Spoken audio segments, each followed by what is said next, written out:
ત્યાં શિક્ષણની વ્યવસ્થાની પાણીની પાયાની સુવિધાઓ નથી મળી રહી. કોણે કર્યું આ ગુજરાતમાં અને આ ભારતમાં બીજા નંબરનો કુપોષિત જિલ્લો દાહોદ જિલ્લો છે. બીજા નંબરનો કુપોષિત જિલ્લો. 10મા 12માનું પરિણામ હોય તો છેલ્લે આપણો નંબર હોય દાહોદનો. કુપોષણમાં, ગરીબીમાં, સ્થળાંતરમાં, સિકલ સેલમાં દરેક જગ્યાએ આપણે ત્યાં સમસ્યા છે. આખા ગુજરાતમાં 1 કરોડમાં સૌથી વધારે વસ્તી ભીલ આદિવાસીઓની છે. અને ભીલ આદિવાસીઓ એવી કઈ વસ્તુ કરી રહ્યા છે જેના લીધે એને કાળી મજૂરી કરવી પડે છે. મારું વક્તવ્ય પૂર્વ ભૂમિકા બાંધવા માટેનું છે. હું એની જ વાત કરીશ. આવનાર વડીલો અને મહેમાનો એમની વાત કરશે, બંધારણની વાત કરશે, બંધારણ વાંચવામાં આવશે, એની જ વાત કરશે. મને જે વક્તવ્ય આપ્યું છે, મારે જે પૂર્વ ભૂમિકા બાંધવાની છે, હું એ વિષયની વાત કરીશ. આટલા વર્ષોથી અમે રખડી રહ્યા છે, તે છતાં પણ સરપંચ હોય, તડવી પટેલ હોય, બળવા હોય, પૂજારા હોય, તાલુકા સભ્ય હોય, જિલ્લા સભ્ય હોય, ધારાસભ્ય હોય, સાંસદ હોય, જો બીજા સમાજવાળા પોતાના બંધારણ રાત્રે લાગુ કરાવી શકતા હોય તો મારા આદિવાસી સમાજના આદિવાસી પ્રતિનિધિ કેમ નહીં કરી શકે? અમે ભીલ પંચની રચના કરી, અમે બંધારણ ઘડ્યું આખા જિલ્લાને સંકલનમાં લઈને. ગામમાં તડવી પટેલ છે, ગામમાં સરપંચ છે, તાલુકા સભ્ય છે, સરપંચના સભ્યો છે. શું આ બધા ભેગા થઈને બંધારણ લાગુ ના કરી શકે? 100% કરી શકે.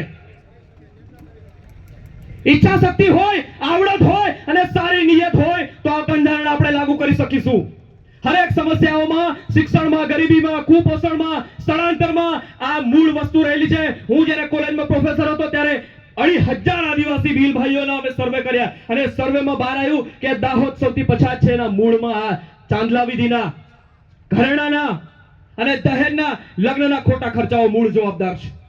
એને જ્યાં સુધી નહીં હટાવે અને આ ટોફાઈના મોટામાં જ્યાં સુધી ખર્ચા કરતા રહેશું ત્યાં સુધી આપણો ઉદ્ધાર નહીં થાય. બીજાની મહેલ જોઈ અને આપણી ઝૂંપડી બાળ નાખવાની આવી પરિસ્થિતિ આપણે કરી રહ્યા છીએ. દેવું કરીને ઘી પી લેવાનું અને આખી જિંદગી મજૂરી કરવાની એ આપણે આપણા બાળકોને આપી રહ્યા છે. ગરબડા તાલુકાના 41 ગામના સરપંચો, તડવી પટેલ ને હું આહ્વાન કરું છું કે આપણે આપણી જિંદગી વેટાવી દીધી છે, આપણે જીવી લીધું છે.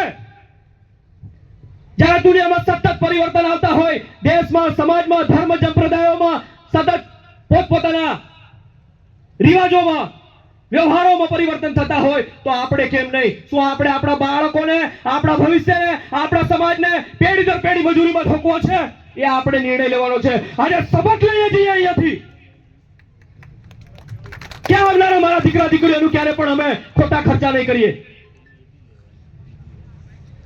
અરે આપણે એક પુરુષ તરીકે હું એક વાત કહેવા માંગુ છું કે હું જેના પેટમાંથી નીકળ્યો, મેં જેનામાંથી જન્મ લીધો, એ સ્ત્રીનો હું ક્યારથી પૈસા લેવા માટે, એને વેચવા માટે, એને ખરીદ કરવા માટેનો હકદાર થઈ ગયો. જેને આપણે જન્મ આપ્યો, જેને દૂધ પીવડાવી, પાલન પોષણ કરીને મોટા કર્યા, એ સ્ત્રીને તમને કોને સત્તા આપી આ દુનિયામાં જેને તમે સોદેબાજી કરી રહ્યા છો?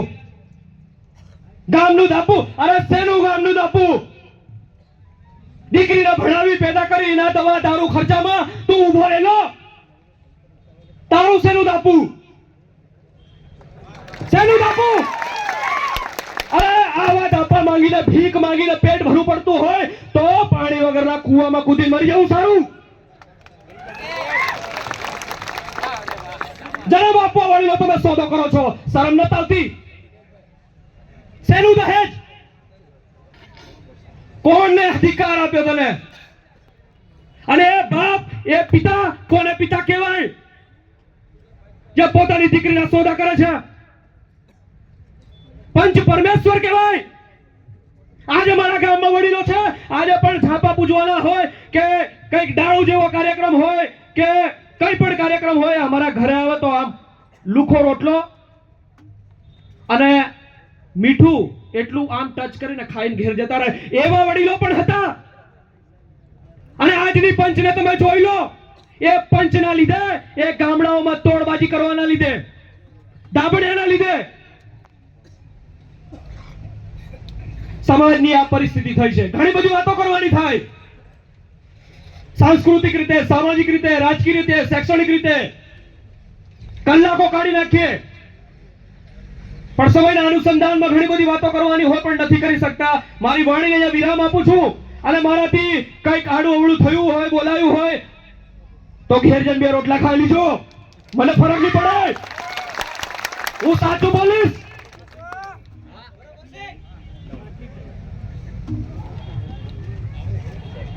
કરવું ના કરવું આપણા હાથમાં છે. આવનાર પેઢી તમારા હાથમાં છે. વડીલો, સરપંચો, અહીંયા રાજકીય પ્રતિનિધિ પણ બેઠેલું છે. આપણે જ કરવાનું છે અને નહીં કરીએ તો નહીં થાય. લખી રાખજો. એ વાતને અહીંયા પૂર્ણ કરીને મારી વાણીને વિરામ આપું છું. જય જોહાર, જય આદિવાસી, જય ભીલ પ્રદેશ.